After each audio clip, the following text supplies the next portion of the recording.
mungkin bisa kita mulai saja. Bismillahirrahmanirrahim. Assalamualaikum warahmatullahi wabarakatuh. Alhamdulillahirabbil alamin wassalatu wassalamu ala asrofil anbiya'i wal mursalin sayyidina wa habibina wa maulana Muhammadin wa ala alihi wa sahbihi ajmain. Rabbi shrah li sadri wa yassir li amri wahlul 'uqdatam min lisani yafqahu qawli, amma ba'd. Pertama-tama yang sama-sama kita hormati, yang sama-sama kita muliakan guru kita Haji Galon atau Wajir Indra. Yang saya hormati ibu-ibu, bapak-bapak hadirin, dan yang saya hormati penonton yang mungkin sedang berada di rumah. Dan silakan ajak sanak saudara ataupun teman-teman untuk menyaksikan kajian muamalah ini. Pertama-tama marilah kita panjatkan puja dan puji syukur kita kehadirat Allah Subhanahu wa taala yang mana sampai dengan saat ini kita masih diberikan sekali banyak nikmatnya. Di antaranya ialah nikmat iman, nikmat Islam, nikmat hidayah, nikmat kesehatan juga dan juga kesempatan sehingga kita bersama-sama bisa menghadiri kajian rutin. Insyaallah kajian ini rutin diselenggarakan tiap bulannya. Salam serta salam tak lupa kita aturkan kepada junjungan Nabi besar kita Nabi Muhammad SAW beserta keluarganya, para sahabatnya dan juga para pengikutnya. Semoga kita yang hadir di sini dan juga hadirin yang menonton dari rumah merupakan bagian umat baginda Nabi Muhammad SAW yang akan mendapatkan syafaat kelak di yaumil akhir. Amin, amin ya rabbal alamin. Baik, kali ini pemateri insya Allah akan dibawakan oleh Wajir Indra atau Kang Haji Galon. Alhamdulillah beliau sudah hadir bersama-sama kita. Mari sama-sama kita doakan agar beliau selalu diberikan kesehatan, diberikan keselamatan, serta dalam lindungan Allah Subhanahu wa taala bagi dirinya dan juga keluarganya. Amin, amin ya rabbal alamin. Maka tidak berpanjang kalam lagi, maka dari itu kami persilakan Haji Galon. Bismillahirrahmanirrahim. Assalamualaikum warahmatullahi wabarakatuh.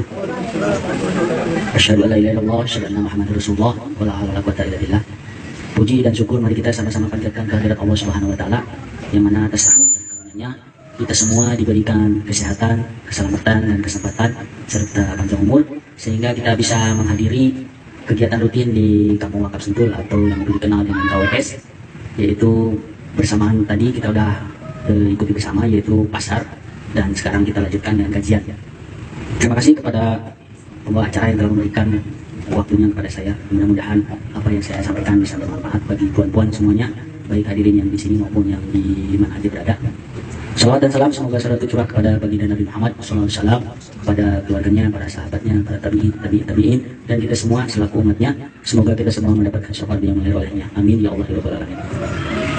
Baik tuan-tuan yang dirahmati Allah, adapun tema pada siang hari ini yang saya angkat adalah muamalah sebagai jalan keluar.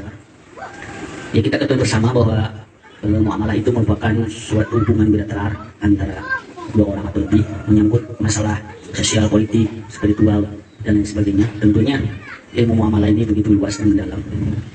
Dan ilmu yang didapatkan dari guru-guru saya bahwa pada zaman hari ini, di mana zaman yang telah digambarkan oleh Rasulullah SAW, bahwa zaman hari kita hari ini adalah masuk di fase keempat, yaitu sebuah zaman yang namanya zaman penindasan yang disebut mulkan jabriyah. Dan zaman ini oleh Allah SWT akan diganti, diangkat, di mana kejadian biasanya Allah alam kita nggak tahu, itu masalah urusan Allah SWT. Tapi berita tentang apa yang disampaikan Rasulullah tentang kembalinya dinar dan dirham, hadirnya dinar dirham, kita udah saksikan bersama pada hari ini, pada zaman kita sekarang hidup, di mana ya kita udah berjalan menghadirkan zakat sesuai syariat, udah berjalan kurang lebih 20 tahun. Dan puji syukur pada Allah SWT, ternyata zakat sesuai syariat ini di negara yang kita cintai ini, negara Indonesia ini, yaitu sudah clear. Jadi sesuai dengan keputusan yang menyangkut Insinyur Jain Saidi tentang pasar muamalah, bahwa hari yang bersejarah itu ketika tanggal 12 Oktober 2021 dinyatakan bebas murni. Dan maknanya, hikmahnya, kita selaku umat muslim sudah bebas berzakat dengan dinar dirham. Alhamdulillah wa syukurillah. Yang berikutnya yaitu tentang muamalah ini, kita ketahui bersama bahwa kita selaku yang menjalankan muamalah ini sesuai kemampuan kita, di mana pada hari ini alhamdulillah kita saksikan bahwa kita sudah berusaha berikhtiar menghadirkan pasar-pasar yang diajarkan oleh Rasulullah SAW ketika beliau hijrah dari Mekah ke Madinah. Dan posisi Madinah pada waktu Rasulullah hijrah persis seperti apa yang kita alami hari ini. Dan posisi Madinah pada waktu Rasulullah hijrah persis seperti apa yang kita alami hari ini. Bagi umat Islam itu bukan ajaran Rasulullah. Nah, tugas kita hari ini adalah menghadirkan kembali apa yang diajarkan Rasulullah. Dan beliau merupakan uswatun hasanah yang perlu kita contoh, kita selaku umatnya. Kalau kita bukan oleh siapa lagi, kita selaku umatnya. Dan mudah-mudahan kita semua dengan ikhtiar menghadirkan apa yang diajarkan Rasulullah, kita bisa diakui umatnya kelak. Amin ya Allah ya Rabbal Alamin. Dan pasar yang perlu kita ketahui bersama, ternyata pasar yang diajarkan Rasulullah itu berbeda dengan apa yang kita lihat di sekitar kita hari ini. Di mana pasar yang diajarkan Rasulullah itu seperti kita masuk ke masjid.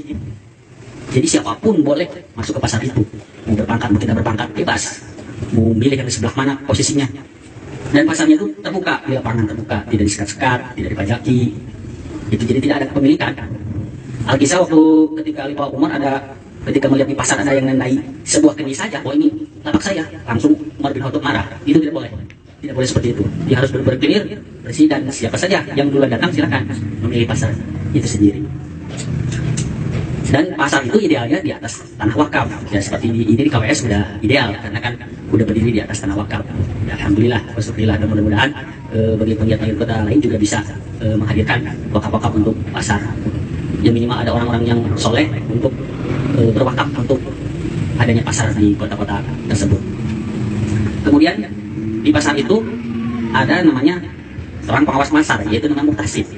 Nah, peran muhtasib ini begitu vital, di mana muhtasib ini kan tugasnya ini sebagai material dan spiritual.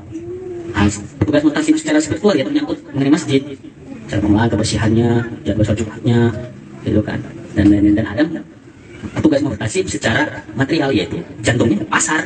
Itulah. Nah, dari sinilah nanti akan berkembang, karena kepitan tugas muhtasib ini, di mana muhtasib ini harus bisa mengontrol tentang takarannya, timbangannya, suatu produk, terus kehalalannya, harus benar-benar mengkontrol itu.